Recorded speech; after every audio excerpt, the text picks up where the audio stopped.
Hi everybody. I'm going to do a book review in this video. Uh, the book is Food Facts for the Wartime Kitchen, or for the Wartime. Food Facts for the Kitchen Front. This is a book that was put out during the Second World War in Britain. Um, a book of wartime recipes and hints with foreword by Lord Woolton. Price sixpence. Um, it's not a bad book. Uh, Here's the inside leaf. Uh, just to go through why I'm interested in this and why I think it, you know, we all should have a copy of this. This particular book uh, was put out at a time in Britain's in Great Britain's probably most challenging 6 years of the last 1,000 years of history. The rationing was a fact of life. It was um, very difficult to get many things. Apparently, there were kids who were like 2 or 3 when the war broke out, and they had when the war ended and the first bananas came in, they actually had to teach them how to peel a banana, and they had, you had 6 and 7 year old kids and 8-year-old kids who had never seen a banana because they needed the shipping for armaments and raw materials for the war, and everything was every bit of space was calculated for the war effort in Great Britain at that time. Food, they needed a healthy population, and what they found in 1945 and 46 and 47, that Britain's population was the healthiest it had ever been, from the poorest to the richest, where people couldn't overeat on the sugars and the fats, and they ate more vegetables. Um, they they ate much better.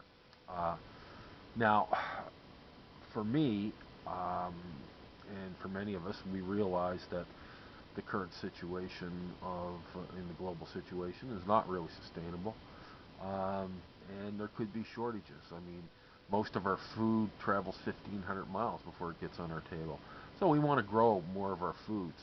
But how do we, once we grow them, and we know how to preserve them. We grow them, we preserve them, we put them in the root cellar, we bottle them and can them, and so on. What do we do then? I mean, how do we cook them to get the best advantage? This book does that. They also have tricks in it for making your food go further, right? Um, Using potatoes to stretch your flour. Um, it's really quite amazing. A pound of potatoes, mashed and sieved. Oh, potato bread. I'll give you an example. Now here's a recipe for the potato bread. You can jot this down. 1 pound cooked sieved potatoes, 1 pound plain flour, 3/4 of an ounce of yeast, 1 ounce of cooking fat, 1.5 teaspoons of salt, quarter teaspoon of sugar, uh, that's 3/4 of a pint of water. Sift the flour and salt together. Run in the cooking fat. Add the potato and break up finely with the flour.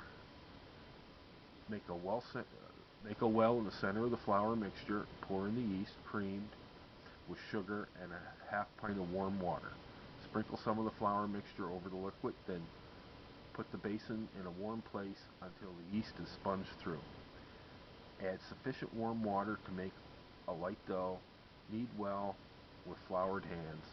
Put in a warm place to rise or double to original size. Again, knead well, turning the dough onto a pastry board as soon as it leaves the sides of the basin. Divide into two portions, place into 1 pound bread tins, and allow to prove in a warm place for 30 minutes.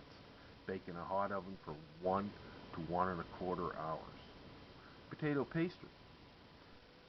8 ounces of sieved cooked potatoes, 4 ounces of flour, half teaspoon of salt, 2 ounces of cooking fat. Sieve the flour with the salt. Rub the fat into the flour using the, the tips of the fingers until it has the appearance of fine breadcrumbs. Add the potatoes. Rub lightly in the other ingredients.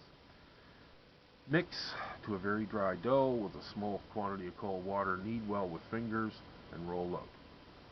Now, and this may be used for either sweet or savory dishes. So the potato bread, a pound of flour and a pound of potatoes. You can grow the pound of potatoes. I don't know if you can grow enough wheat, right? But if we can't grow wheat and we could still buy flour, or say we can't grow enough wheat, we could use the potatoes to supplement the wheat. So if you've got 50 pounds of flour, you can make 100 pounds of bread with another 50 pounds of potatoes. And you can grow potatoes anywhere, as most of you know.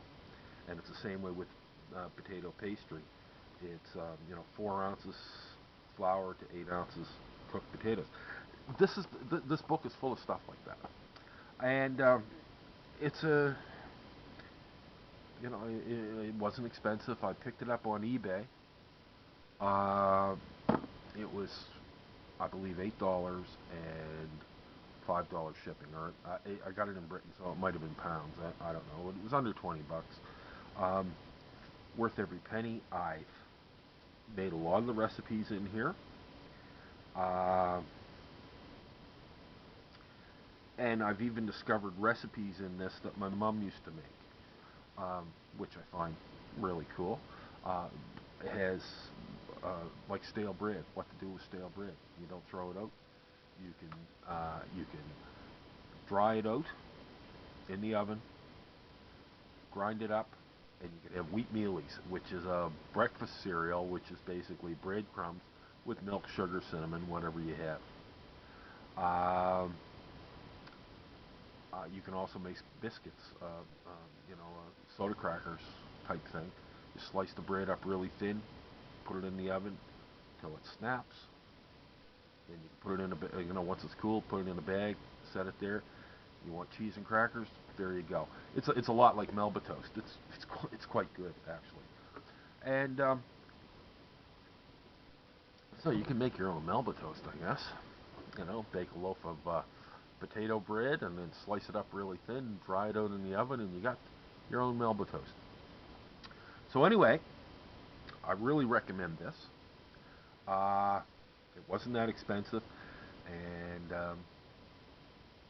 it's a great little book. The stuff in it, and this particular, what I like about this, it has a good index in it. Bacon. What to do with bacon. Baked beetroot. Mutton, barley broth, beans, celery, cheese,